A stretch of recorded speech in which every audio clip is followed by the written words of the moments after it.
Hello, welcome to Petrol. Wait, this is not my show. Hello, my name is Terrence Anderson. I used to go by DJ Politician and eventually as a producer, The Politician, primarily because when I started DJing back in 1992, 93, I had a group of guys that I used to work with and we called ourselves King Chaos.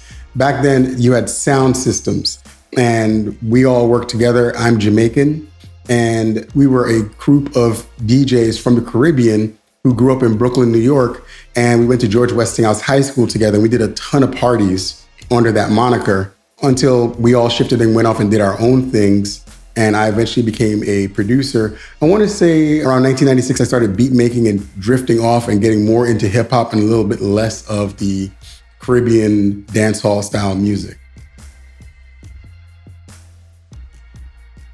I started officially making music for artists, I want to say around 98, 99, when I finally got comfortable with producing. I started on a software called Cakewalk Pro Audio 9 and Fruity Loops 2.2, I think it was, and Recycle 1.5. Like these are the things I started with initially. And after Cakewalk Pro Audio 9, I started using Logic 5.51. So those were the things that I started with before eventually switching over to Pro Tools and drifting into the Mac world and slowly but surely moving back to Logic. Around this time, the MPC 2000 XL came out around, I want to say 99, 2000.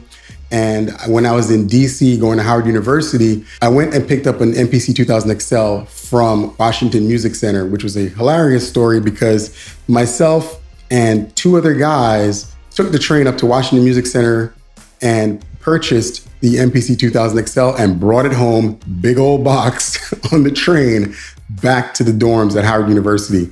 And if you understand the DC landscape at that time frame, that was not a very wise decision to travel with such an expensive thing in that manner. But none of us had cars at the time and it had to get back to my dorm somehow. Who inspired me to make music? I was inspired by a couple of different people. At the time, I was starting to learn more about hip hop production, but originally because I was a reggae guy, dancehall guy, Sly and Robbie were my first influences when it came to production. I love almost everything they've ever produced, and they're a hallmark, I want to say a cornerstone of my production. I always believe that producers are made up of 4 quadrants, like 4 things make your archetype, and then you build yourself out of that. And Sly and Robbie is definitely one of the cornerstones of my production. Timbaland is another one. Q-Tip is definitely one of them. And the last one kind of bounces around a lot because there's a couple of people that I see, but the main person who I really believe is a part of that is Just Blaze. Who inspires me to make music today? I would say Metro Boomin is definitely one of those people. Hit Boy is definitely another one. And there aren't too many others. I mean, there's a few that are really talented, but I always harken back to the production that got me interested in music in the first place. Pharrell is definitely still a staple of producers that I look at and listen to. Timbaland, to some degree, I really like his older stuff. His newer stuff is pretty cool, but I really like the more experimental things he was doing in the past. And a lot of times, as narcissistic as it sounds, my own older production inspires me to make new production. Hey guys, I missed a question and I wanted to address it really quick. There was a question about a message that I want to share. And I think the message I want to share would be, don't be afraid to go at your goals 100%, full force. It's harder as you get older to do that. So when you're younger and you have a vision, go for it. Don't let anybody get in the way. Don't let anybody tell you that you can't do something. Let your physical abilities be the thing that tells you, okay, you can't do this. And until you feel that or you hear that, don't let anybody get in your way. I made the mistake many years ago of letting a thought from my father creep into my head when he said I couldn't be a race car driver. And I've always regretted that. And because I was so young, I didn't push. And that led into me always doubting my thoughts whenever I pursue anything. I mean, I've always been a very good music producer, a really good music producer, and I could have gone a lot further faster if I didn't have so much doubt on a lot of things. So don't let anybody tell you you can't do something. Let your physical abilities tell you you can't do something. And when you hit the brick wall, see if there's a way to work around to get around the brick wall. Until you do all of those steps, that's when you can tell yourself, okay, I can't do this. I need to do something different. And that's for anything. It doesn't matter, not just music. That's just a life lesson scenario. There aren't too many things you can't do as long as you put your mind to it and really try. That is a statement that is so true and has become a core belief in my life. And I'm sharing that with you. You can accomplish anything if you put your heart 100% behind it and gain the knowledge and then practice your butt off like nobody's business. So that's all I have to say on that. All right, I'm gonna let you get back to the video and I'll catch you guys later. How would I describe my music? My music tends to have a lot of bounce to it. And it's not because of any specific influence. It has more to do with the fact that I'm a Caribbean person. And if you listen to dancehall music, it is all about the bounce, getting you to move. The vibe is all about you and the person you're dancing with, getting them to want to be near you. And that is a huge influence in how I produce my music. If my job, I produce music like I DJ'd. If I can't get you and a lady or whomever you're interested to dance with you, then I'm not doing my job. My first steps, I don't want to say from Cakewalk. I would say definitely the 2000 XL. I remember my very first beat that I made on the 2000 XL. It was so chaotic. I sampled some Arabian sample and I chopped it up and it had like 11 drums in it. It was just a hot mess. The sample itself I could still use today, but it was a hot mess. But I made it in my dorm.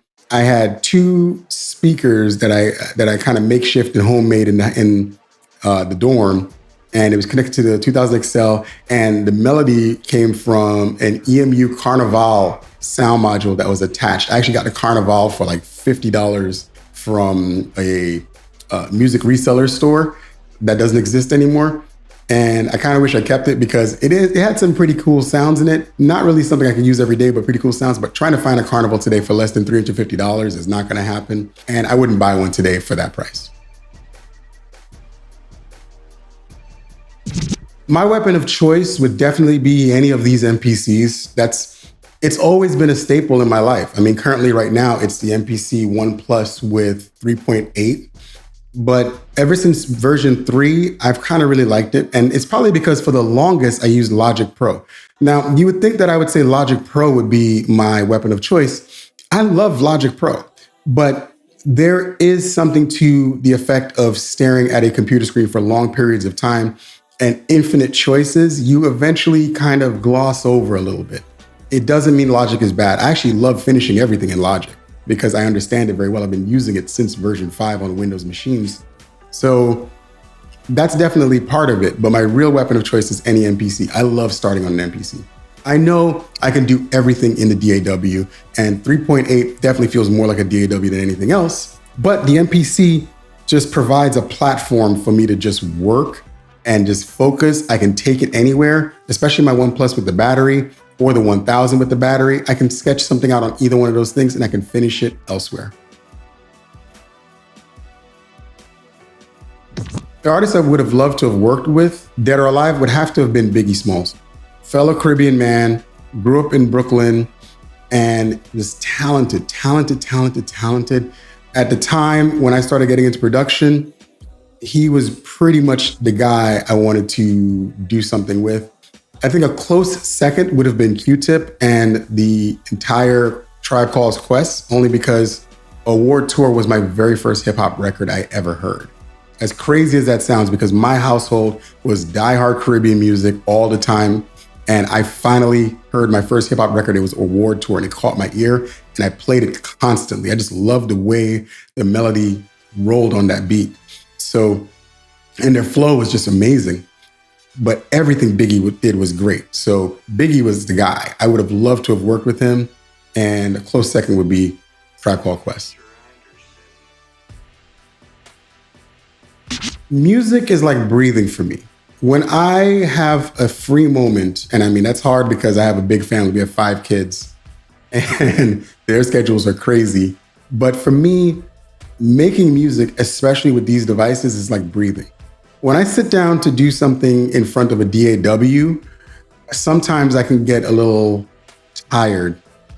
Not because the platform is bad or anything like that, but just, I don't know. I can't really explain the feeling.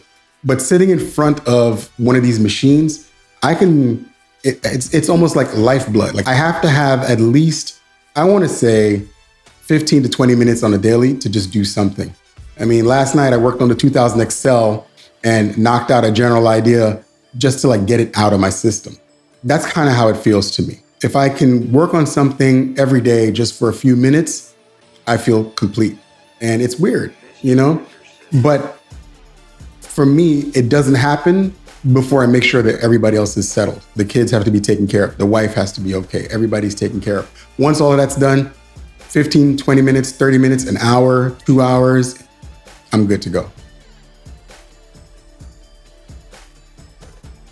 The question of what would I be doing with my life if I wasn't doing music production, it's interesting. My first passion was always cars. I'm a car guy. I mean, hell, the company's called Petrol Media. So I'm a car guy. I love cars. I knew more about the displacement of engines before I was 9 years old. Like I knew a lot about cars. I actually wanted to be a race car driver. And my dad at the time tried to talk me out of the idea for reasons I'm not going to discuss right now. But I wanted to be a car guy. I wanted to be a racer. That was just my passion. I loved cars. I love cars. For me, I think that if I had actually went in that direction, I probably wouldn't have gone into music production. Music production has always been kind of my secondary. And when I got older, I realized that it could be something more. And that's when the love grew and grew more than cars. The question of what's better, old school or new school, it's a hard one to answer. So I've been privileged to be on this earth since 1978, and I've experienced many eras of modern music. And I have to say, I will say old school is better. And it's not because old school is so much more superior or anything like that. I think old school is better only because they tried more things. I mean, if you listen to music from the 80s, you listen to music for, like, we literally have 10-year decades of like different experimental eras. Let's go back before I was even born. The early to late 70s had multiple variations of music. The 80s had about 4 or 5 distinctive, maybe 6 distinctive styles at the same time. You get into the 90s had about 10 to 12 different styles. I mean, you had hip hop, you had pop, you had grunge, you had the beginnings of lo-fi, you had electronic hip hop music, you had electronic music, you had dance music, you had reggae music, you had dance hall, you had soca, you had calypso. Like it's too many things in the 90s to say that the 90s were not significant. And then you launched into the early 2000s, and for some reason between 99 and I want to say 2008, there was like a stupid amount of hip hop variation. It was just crazy how many variations we had, and then, right after that, we went into trap music, and there's some really good trap beats. My problem is every trap beat sounds the same. And I just kind of lost interest with hip hop when that happened. I just couldn't listen to it, because it's one thing to hear a trap record, that has a great vibe to it, but then to hear that same record echoed like 150 times across 150 different artists, I don't want to hear that. Like, that gets boring after a while. And it's not even implemented in the same way as like dancehall, because at least with dancehall, there's an understanding where there's one beat And there might be anywhere from, 4 to 15 artists on the same beat, but there's a message behind it. That's the thing that people miss. The whole point of it is to have a vibe. So like a lot of times what will happen is the producer will create a style of music and then tell the artist like what they were thinking with that vibe. And then the artist will talk about it. So I was thinking about a girl and blah, blah, blah. And then you notice that all of those reggae songs have something to do with, the relationship between a boy and girl. When you listen to another one who's talking about war, like, oh my God, Bounty Killer and war, like war, and all type of things that I preaching. And like that stuff, like everything on all of those records were just like beef. It was just beef related between each other. It was crazy. Like that's here's the canvas. I would like you guys to try out things on this canvas, and they all like vibe together, men and women and whatever, and it just gelled together. With trap music, there was just a lot of stuff I couldn't get behind, like the mumble rapping and all that stuff. Like I want to understand what you're saying. I don't want to sit here and be like, yeah, I love it, and I don't know what the hell they're saying. Like I don't want to do that, And it has nothing to do with aging or anything like that. It's just the musicality behind it. Just, I couldn't find it. Now, does that mean that genre is terrible? Absolutely not. There's a ton of really good trap music out there. I have nothing but respect for the artists. And I think that's the thing I'm trying to say is I have a lot of respect for artists who are talented in any genre that makes talented music. What I hate is that the genre got flooded with garbage. What's my favorite tag? So my favorite tag currently is Mr. Anderson. And I chose the tag because that is my last name. I am Mr. Anderson. And I know there's a couple of people out there with the same tag using it. And I have nothing but respect for them. I try to vary mine up a little bit just so that, it's understood. Whether they're Mr. Anderson or not is not really something I worry about because I am Mr. Anderson. So I try my best to stick to that as much as possible. Uniquely myself. Even though my name can be similar to others, it just is what it is. Currently, you can find me on YouTube at Petrol Media Inc. I have a YouTube channel where I go over a lot of stuff related mostly to production in the MPCs because that's the platform that I chose to work with. You can also go to my website, petrolmediainc.com, to find sample packs. And I'm working on a couple of things. I don't want to disclose anything just yet because I'm almost done with it, but I'll share more about that soon.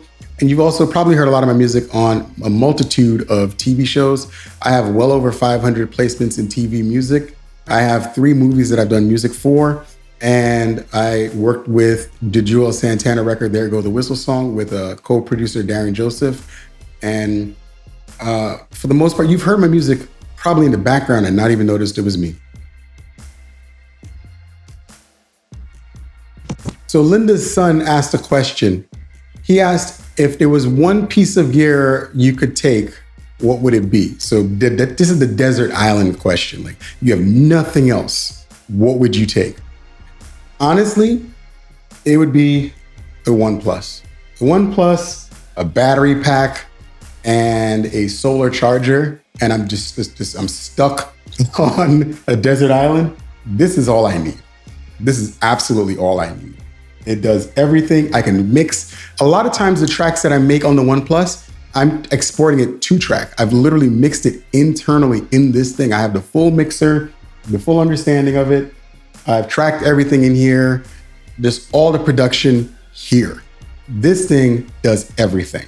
Like everything. If I could pack the mini MPK with it, I would take it with it just to control keys. But for the most part, you really don't need it. You just need this. I would take this, a battery pack, headphones, and a solar charger for the battery. I could be on an island by myself with it.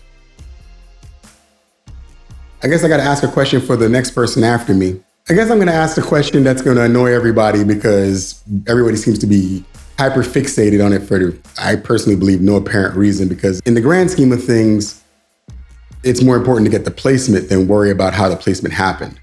Sonic or workflow? What is important to you and why? Thank you for spending some time with me. I appreciate this opportunity to share a little bit more about myself. I hope you guys enjoyed everything, and I look forward to seeing you guys in the next one.